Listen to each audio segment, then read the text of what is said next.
Hello friends, आप सभी का स्वागत है आपके अपने यूट्यूब चैनल विजेता कुल में। तो साथियों, फाइनली यहाँ पर हम बिहार सिविल कोड प्यून की मैथ का जो क्वेश्चन आपका प्रीवियस ईयर का है 15 मार्च 2026 का जो आपका पेपर हुआ था, तो 15 मार्च 2026 का फ्रेंड्स फर्स्ट शिफ्ट का यानी कि प्रथम पाली का यहाँ पर हम मैथ का पेपर देखने वाले हैं। तो फ्रेंड्स, आप लोग देखिए कि मैथ में आप लोग कितना एग्ज़ाम में सही कर पाए थे, आप लोग कमेंट में ज़रूर बताइएगा। और कौन कौन सा क्वेश्चन आप लोगों से नहीं बना था वो आपको यहाँ पर सीखने को मिलेगा और सारा ट्रिकी सॉल्यूशन होगा, इसलिए वीडियो के लास्ट तक आप लोग ज़रूर बने रहिए। साथ ही साथ फ्रेंड्स, चैनल पर नए हैं तो देखिए प्रतिदिन हम मैराथन क्लास लेकर आते हैं, live class civil code peon के लिए। रात 8 बजे प्रतिदिन ये सेशन होता है जिसमें आपका टोटल 85 क्वेश्चन का MCQ डिस्कस कर रहे हैं। आप लोग ज़रूर जुड़िए। तो चलिए हम वीडियो की शुरुआत करते हैं। आज के पहला प्रश्न, उससे पहले फ्रेंड्स देखिए आपका जो हिंदी और इंग्लिश का प्रीवियस ईयर का जो सवाल है वो ऑलरेडी हमने कंप्लीट करा दिया है। प्लेलिस्ट में आप लोग जाके देख सकते हैं जो भी चैनल पर पहली बार जुड़े हैं। तो चलिए आज के वीडियो में मैथ का सवाल शुरू करते हैं। 51 से यहाँ पर आपका मैथ का सवाल था। क्वेश्चन है, तीन संख्याओं का योगफल 98 है। यदि पहली एवं दूसरी संख्या का अनुपात 2:3 है तथा दूसरी एवं तीसरी संख्या का अनुपात 5:8 है तो दूसरी संख्या ज्ञात करें। फ्रेंड्स, सबसे पहले हम क्या करेंगे कि पहली संख्या, दूसरी संख्या और तीसरी संख्या का रेशियो ज्ञात करेंगे कि तीनों का आखिर रेशियो कितना है। तो क्वेश्चन में पहली और दूसरी संख्या का रेशियो कितना दिया है, तो 2:3 दिया है। जबकि दूसरी और तीसरी संख्या का रेशियो कितना है, तो 5:8 दिया है। अब आप लोग यहाँ से तीनों संख्या का रेशियो निकाल लेंगे और हम बता भी चुके हैं कि ऐसे प्रश्न में तीनों संख्या का रेशियो किस प्रकार से निकालते हैं। तो फ्रेंड्स, जो आपका रिक्त स्थान जैसे 3 संख्या के नीचे आपका जो है 3 लिखना होगा, जबकि फर्स्ट संख्या जो आपका है उसके नीचे 5 लिखना होगा। और फाइनली तीनों संख्या का रेशियो जो है 5 दूनी 10, 5 तिया 15 और 8 तिया 24। इस प्रकार से तीनों संख्या का रेशियो हमारा आ चुका है 10, 15 और 24। अब देखिए काफ़ी इजीली हम ऑप्शन से आंसर निकाल सकते हैं। हमसे कहा गया है कि दूसरी संख्या बताइए। कौन सी संख्या बताना है? दूसरी संख्या। और रेशियो में दूसरी संख्या 15 यूनिट है, यानी हमारा आंसर वही होगा जो 15 का मल्टीपल रहा होगा। तो देखना है ऑप्शन में 15 का मल्टीपल कौन सा है। ऑप्शन ए में 30 लिखा गया है, तो फ्रेंड्स 30 जो होता है ये 15 का मल्टीपल होता है, इसलिए डायरेक्ट आंसर हम कर सकते हैं ऑप्शन ए। ठीक है, चलिए अगला सवाल 52 था। लिखा, एक स्कूटर और एक मोपेड की कीमत का अनुपात 9:5 है। यदि स्कूटर की कीमत मोपेड से 4200 रुपया अधिक है तो मोपेड की कीमत कितनी है। सिंपली यहाँ पर हम कहेंगे कि 4200 रुपया जो है वो दोनों के बीच का डिफरेंस दिया है, क्योंकि जहाँ पर कम या अधिक प्राइस होता है वो डिफरेंस होता है। तो रेशियो में देखेंगे डिफरेंस कितने का है, 9 और 5 में डिफरेंस कितने का होता है, 4 यूनिट का। तो 4 से डिवाइड करेंगे और जिसका वैल्यू पूछा जाए उससे हम मल्टीप्लाई कर देते हैं। हमसे कहा है मोपेड की कीमत बताइए, तो फ्रेंड्स क्वेश्चन में मोपेड का जो रेशियो में यूनिट दिया है वो 5 यूनिट है, यानी मल्टीप्लाई कितने का करना है, 5 का करना है।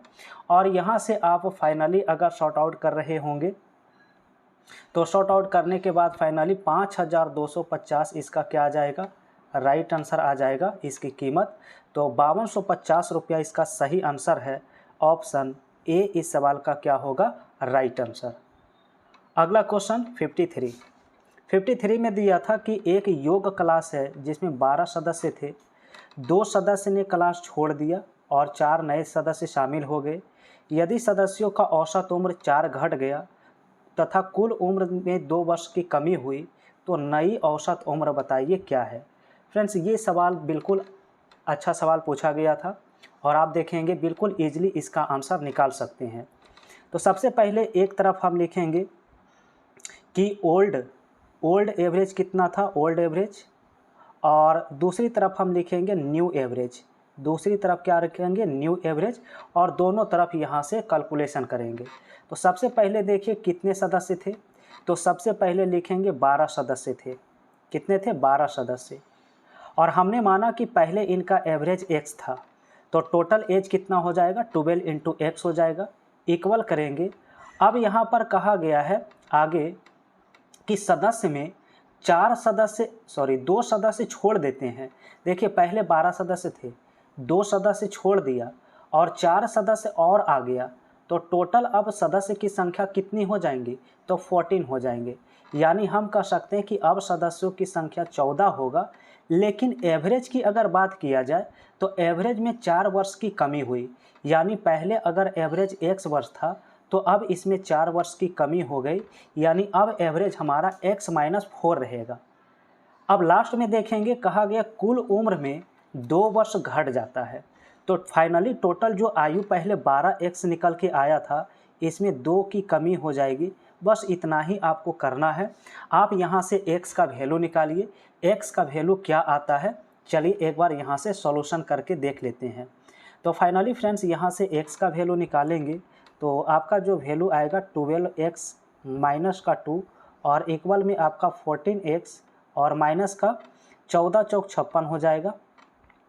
तो 14 में से 12 घटाएंगे तो 2x आपका रहेगा और 2x इक्वल टू आपका फ्रेंड्स यहाँ पर जो वैल्यू आएगा 54 आएगा। यानी फाइनल रूप से अगर देखा जाए तो x का वैल्यू कट के 2 से 54 अगर कटेगा 27 आएगा। यानी हमारा निकल चुका है कि ओल्ड एवरेज हमारा कितना आ गया है 27। लेकिन क्वेश्चन में देखिए पूछा गया था ओल्ड एवरेज नहीं बल्कि नया औसत न्यू एवरेज। तो न्यू एवरेज हमारा x-4 है, कितना है x-4, यानी 27 में हमें कितने की कमी करनी होगी, तो 27 में हमें 4 की कमी करनी होगी, यानी कि 23 वर्ष इसका क्या आ जाएगा 23 ईयर्स ओल्ड एवरेज आ जाएगा। तो सही ऑप्शन देखा जाए तो ऑप्शन सी करना इसके लिए राइट करना है, ठीक है। नेक्स्ट 54 क्वेश्चन है, शादी के समय एक औरत और एक पति की आयु 23 वर्ष था। 5 वर्ष के बाद उनके पास 1 वर्ष का बच्चा है। अब सारे परिवार का औसत क्या है। बहुत ही अच्छा सवाल है। सबसे पहले तो ये देखना है कि शादी के समय पति और पत्नी की आयु अगर 23 वर्ष थी तो 5 वर्ष के बाद इनका एवरेज कितना रहा होगा, तो 5 वर्ष के बाद इनका एवरेज 5 बढ़ गया होगा। यानी पति और पत्नी की औसत आयु जो है वो अब 28 वर्ष रहा होगा। चूँकि पति और पत्नी दो यहाँ पर व्यक्ति हैं तो इसलिए 28 में 2 का मल्टीप्लाई करेंगे तो दोनों का टोटल एज अभी 56 वर्ष है। जबकि अभी उनके पास 1 वर्ष का बच्चा भी है तो इनमें 1 वर्ष और ऐड कर देंगे तो ये आपका टोटल जो एज निकल के आया है तीनों का वो 57 वर्ष आया। लेकिन हमसे कहा गया तीनों का एवरेज आयु, एवरेज निकालना है तो टोटल नंबर से डिवाइड करेंगे, क्योंकि पति पत्नी और एक बच्चा टोटल आपका 3 नंबर हो गए। तो 57 को 3 से डिवाइड करेंगे तो 19 आएगा, यानी 19 वर्ष इसका क्या है, तो एवरेज आयु है। सही आंसर ए ऑप्शन हो जाएगा।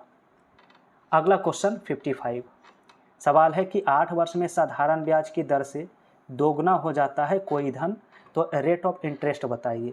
सिंपल इसका फार्मूला नोट करेंगे।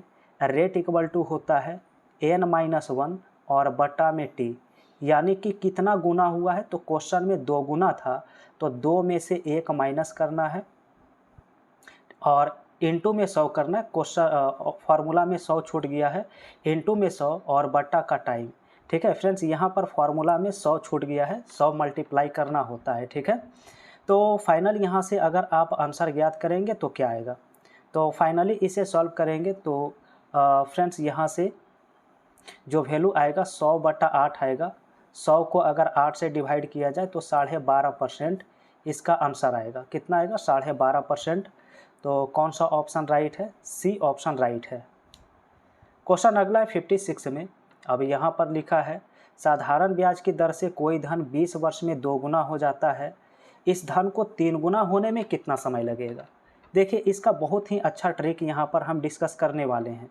जब भी आपके पास सवाल ऐसा हो कि कोई धन 20 वर्ष में या कितने भी वर्ष में 2 गुना होता है, तो आप लास्ट वाले को देखेंगे कि कितना गुना कहा गया है। जितना गुना कहा जाएगा उसमें 1 की कमी कर देंगे। अगर आपसे 3 गुना का समय पूछा है तो 3 में से 1 घटा के इनमें वर्ष का मल्टीप्लाई कर देंगे। तो वर्ष आपका कितना क्वेश्चन में दिया था 20 वर्ष, बस यही इतना करेंगे आपका आंसर आ जाएगा।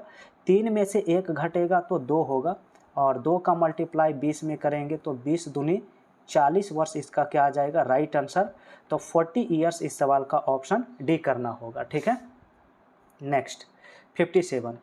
अब यहाँ पर क्वेश्चन लिखा है किसी संख्या में अगर 60% घटा दिया जाता है और शेष में से 60% और घटा दिया जाता है तब अंतिम परिणाम जो है 1428 होता है।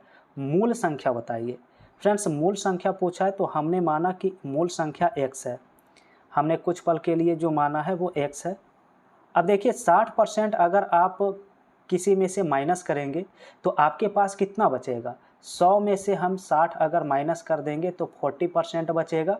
तो वही कहा है कि 100 में से 60 अगर चला जाए तो आपके पास 40% बचेंगे। तो परसेंट को हटाएंगे तो नीचे 100 आएगा। इसके बाद शेष में से 15% घटा दिया गया, अगर 15% घटाएंगे तो हमारे पास 85% बचेगा। और इक्वल में कितना वैल्यू दिया है परिणाम स्वरूप 1428 दिया है, तो इक्वल में 1428 लिखेंगे और जो यहाँ से x का वैल्यू निकल के आएगा वो इस सवाल का क्या होगा राइट आंसर। तो यहाँ से फ्रेंड्स कैलकुलेट करके देखना होगा। यहाँ से अगर आप फाइनली अगर काटेंगे तो x का जो वैल्यू निकल के आएगा अंतिम रूप से फ्रेंड्स वो आपका 4200 आ जाएगा, यानी कि 4200 इसका क्या आ जाएगा राइट आंसर। तो 4200 is the right answer, option B. Question next है 58। लिखा एक पुस्तकालय में 20% किताबें हिंदी में हैं, बचे हुए का 50% अंग्रेजी में, बचे हुए का 30% फ्रेंच में, शेष 6300 किताबें क्षेत्रीय भाषा में हैं। पुस्तकालय में किताब की कुल संख्या। तो अभी आपने जो इससे पहले जो सवाल बनाया था बस उसी पैटर्न पर बनने वाला है। अगर कुल किताब की संख्या पूछा गया है तो हम मान लेते हैं कि हमारे पास कुल किताब की संख्या x है। अगर 20% किताबें हिंदी में हैं तो शेष 80% किताबें बची होंगी, 80%। इसी प्रकार से शेष का अगर 50% अंग्रेजी का है तो 50% इसका रिमाइंडर बचा होगा, तो 50% यहाँ पर मल्टीप्लाई करेंगे। और लास्ट में कहा है 30% अगर फ्रेंच का है तो शेष कितने बचे होंगे, 100 में से 30 घटा देंगे तो 70% बचे होंगे। और इतना का वैल्यू क्वेश्चन में जो है वो 6300 दिया है, यानी कि 6300 दिया है। तो इक्वल में हम कितना लिखेंगे 6300। अब यहाँ से आप x का वैल्यू हल करके निकालेंगे तो फ्रेंड्स कैलकुलेशन आप यहाँ से करेंगे तो आपका राइट आंसर जो है 22,500 निकल के आएगा। कितना निकल के आएगा 22,500। आप देखेंगे ए ऑप्शन इस सवाल का राइट आंसर होगा। ठीक है, चलिए अगला सवाल 59 दिया है। लिखा है पिता एवं पुत्र के आयु का योगफल अगर 56 वर्ष है। देखिए अब यहाँ पर पिता और पुत्र के आयु का योगफल अगर 56 ईयर्स है, हम ऑप्शन से इसे बनाने का प्रयास करेंगे। क्वेश्चन में कहा 4 वर्ष के बाद पिता की आयु पुत्र का 3 गुना हो जाता है, तो पुत्र की वर्तमान आयु ज्ञात करें। चलिए हम ऑप्शन से ज़रा सेटिस्फाइड कर लेते हैं, कौन सा ऑप्शन सेटिस्फाइड करता है। अगर पहला ऑप्शन हमने उठाया कि पुत्र का अगर आयु 12 वर्ष है तो पिता की आयु कितना रहा होगा, तो 56 में से 12 घटा देंगे तो हम कर सकते हैं कि 44 वर्ष जो है वो पिता की आयु रहा होगा।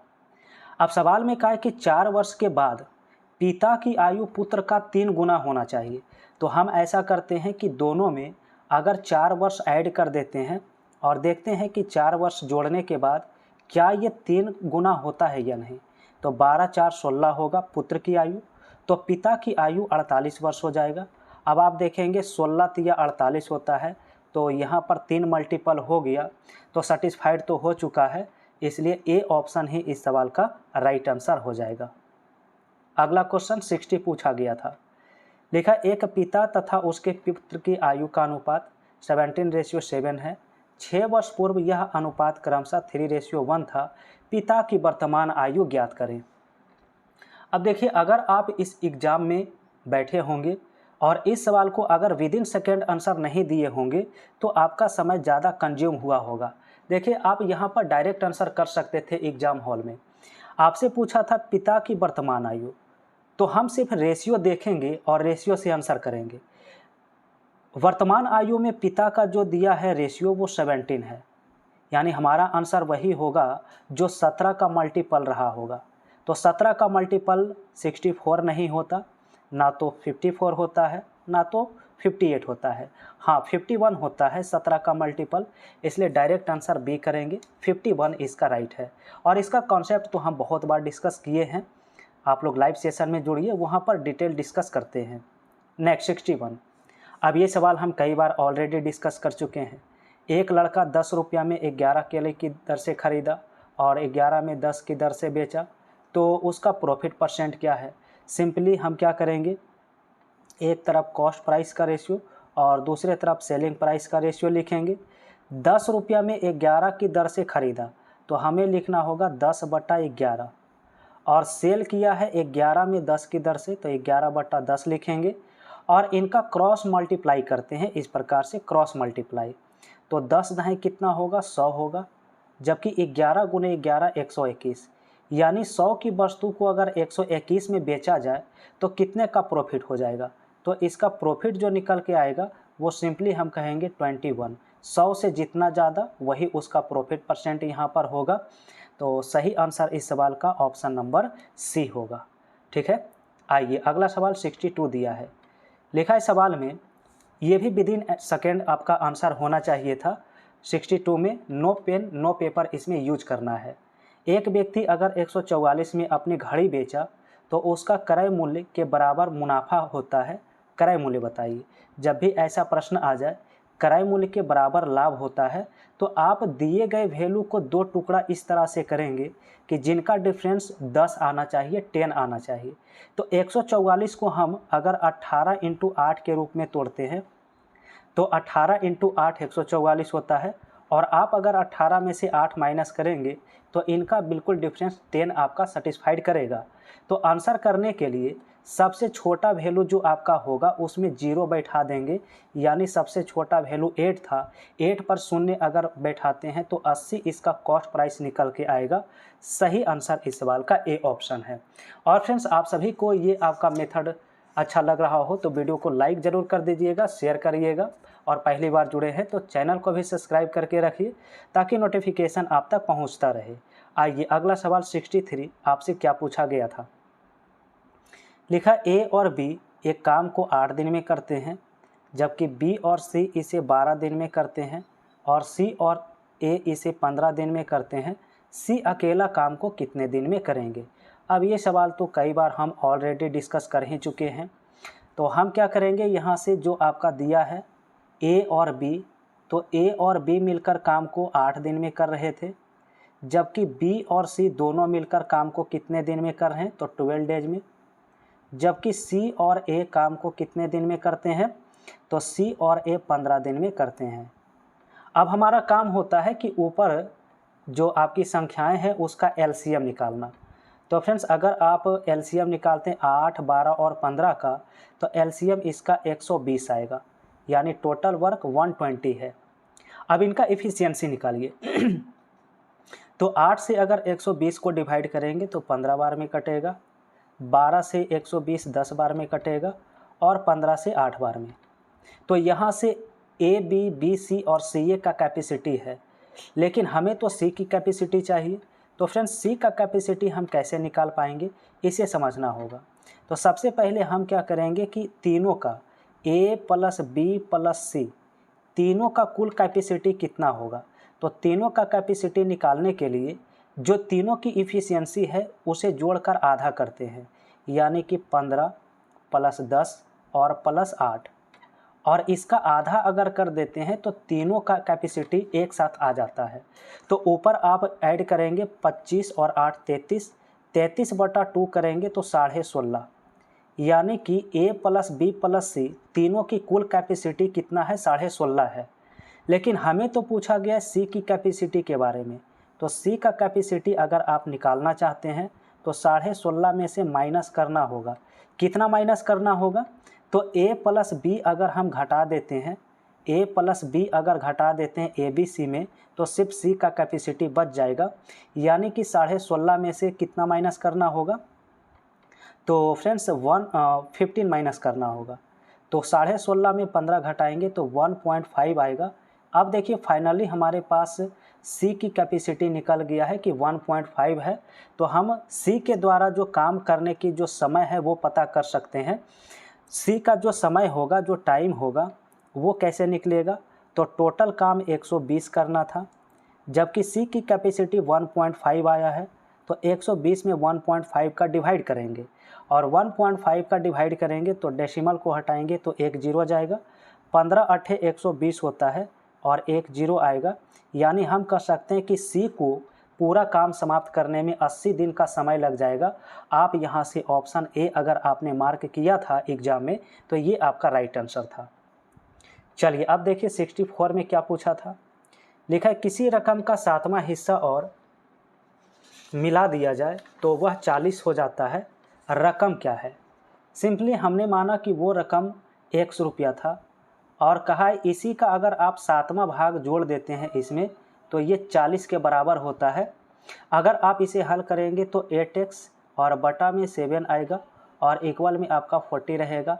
8 से काटेंगे तो 8 पचे 40 होगा, यानी x का वैल्यू हमारे पास 35 निकल के आएगा। तो 35 इस सवाल का आंसर आएगा, ए ऑप्शन राइट होगा। ठीक है, चलिए अगला सवाल पूछा था 65 में। लिखा है 300 ग्राम चीनी के घोल में अगर 40% चीनी है, इस घोल में कितना चीनी मिलाया जाए ताकि चीनी 50% हो जाए? सिंपल सवाल है। हम क्या लिखेंगे कि 300 ग्राम अगर आपके पास टोटल मिक्सचर था, इसका 40% चीनी है। ठीक है, तो फ्रेंड्स देखेंगे कि मिक्सचर में मिलाया क्या गया, चीनी मिलाया गया है, तो अदर क्वांटिटी का परसेंटेज इक्वल करेंगे। अगर 40% चीनी है तो पानी की मात्रा इसमें 60% रहा होगा और बट्टा में आप 50 से डिवाइड करेंगे, क्योंकि 50% अगर चीनी है तो पानी की मात्रा भी 50 रहा होगा। और फाइनल यहाँ से उत्तर निकालेंगे क्या आएगा। अगर आप इसे सॉर्ट आउट करेंगे तो 5 से ये 30 6 बार में कटेगा, तो 6 छक 36, यानी कि 360 ग्राम हमारे पास आ रहा है। लेकिन ये आंसर अभी नहीं हुआ। देखिए पहले आपके पास मिक्सचर जो है वो 300 ग्राम था और अब जब चीनी मिलाया गया तो 360 ग्राम हुआ है, यानी 300 से कितना ज़्यादा हुआ? तो 300 से 60 ग्राम ज़्यादा है, यानी देखिए घटा देना पड़ेगा। 360 में से अगर हम 300 माइनस करते हैं तो हमारे पास जो एक्स्ट्रा मिलाने वाला जो वैल्यू है वो 60 ग्राम आया है। सही आंसर इस सवाल का कौन सा है? तो ए ऑप्शन राइट है। ठीक है, अगला 66 नंबर क्वेश्चन है। इसमें आपसे पूछा था कि चक्रवृद्धि ब्याज से कौन सी धनराशि 1 वर्ष के अंत में 650 और 2 वर्ष के अंत में 676 हो जाएगी। क्वेश्चन काफ़ी आसान है। जब भी इस तरह का सवाल आ जाए जिसमें आपका चक्रवृद्धि ब्याज की दर से 2 गुने वर्ष का अमाउंट दिया हो, कितने वर्ष का? 2 गुने वर्ष का अगर अमाउंट दिया जाए और आपसे अगर प्रिंसिपल पूछा जाए, मूलधन पूछा जाए, तो इसका डायरेक्ट फार्मूला होता है A1 यानी पहला मिश्र धन इंटू में A1 और बटा में A2, यानी पहले मिश्र धन को 2 बार मल्टीप्लाई करिए और बटा में दूसरे मिश्र धन से डिवाइड कर देंगे, आपके पास प्रिंसिपल की राशि आ जाएगी। तो चलिए सॉल्व करते हैं। अगर प्रिंसिपल निकालना है तो पहला अमाउंट जो है वो 650 है। 650 को आप 2 बार मल्टीप्लाई के रूप में लिखिए और बटा में कितना रखना है? 676, और यहाँ से सिंप्लीफाई करके आंसर निकालना है। क्या आएगा हल होके? आप लोग फटाफट राइट आंसर कमेंट में बताइए। तो 26 से काटेंगे तो ये 676 26 बार में कटेगा, जबकि 650 जो है वो 25 बार में कटेगा। फिर 26 जो है 650 को 25 बार में काटेगा। 25 गुने 25 जो है वो 625 होता है। सही आंसर इस सवाल का 625 आया है, तो ऑप्शन नंबर डी राइट है। नेक्स्ट यहाँ पर 67 नंबर प्रश्न पूछा गया था। यह भी कंपाउंड इंटरेस्ट का इजी सवाल था। देखा चक्रवृद्धि ब्याज की दर से कोई रकम 2 वर्ष में 4840 तथा 3 वर्ष में 5324 हो जाता है, रेट ऑफ इंटरेस्ट बताइए। सिंपली आप देखेंगे 2 वर्ष और 3 वर्ष, इन दोनों का डिफरेंस जो है 1 ईयर का आएगा। तो हम सिर्फ डिफरेंस देखेंगे दोनों का। 4840 से अगर 5324 हुआ है तो कितने का दोनों में डिफरेंस है? माइनस करेंगे फ्रेंड्स तो 484 का डिफरेंस आएगा। कितने का डिफरेंस? 484 का। और ये 484 का डिफरेंस कितने से आया है, तो 4840 से आया है। परसेंटेज अगर निकालना है, रेट निकालना है, तो सिंपल 100 से मल्टीप्लाई कर दीजिए और करेक्ट आंसर क्या आएगा कमेंट करिए। 10 से 10 कैंसिल आउट, 484 से 484 कैंसिल आउट, फाइनली 10% इसका आंसर है। ए ऑप्शन इसका राइट आंसर आ गया है। 68 इस सवाल का आंसर पूछा गया था क्या होगा, x का पावर 4 प्लस 1/x के power 4 equal 322, x minus 1/x का वैल्यू पूछा है। क्वेश्चन काफ़ी आसान होता है ऐसा प्रश्न अगर एग्जाम में पूछा जाए। फ्रेंड्स हम क्या करेंगे, पावर को आधा करते चलेंगे। जैसे x का पावर 4 है तो 4 का आधा 2 होता है, यानी हमें पहले x² और प्लस 1/x² की वैल्यू ज्ञात करनी होंगी। तो x² प्लस 1/x² ज्ञात करना है, यानी पावर आधा करना है।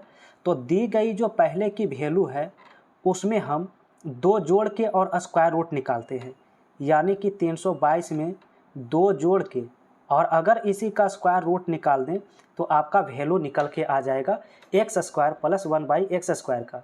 तो 322 और 2 324 होता है और 324 का स्क्वायर रूट निकालेंगे 18 आएगा, यानी हम कर सकते हैं कि x² और प्लस 1/x² का वैल्यू हमारे पास 18 आ गया है। लेकिन अब हमें जो चलना है वो x माइनस 1/x के वैल्यू को निकालने के लिए लिखना है।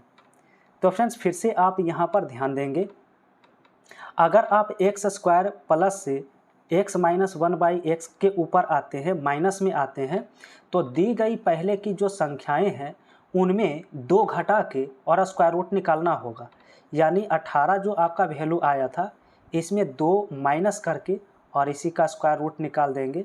तो 18 में 2 घटेगा तो 16 होगा और 16 का स्क्वायर रूट 4 होगा, यानी x माइनस 1/x का वैल्यू कितना निकल गया है, 4 निकल के आया है।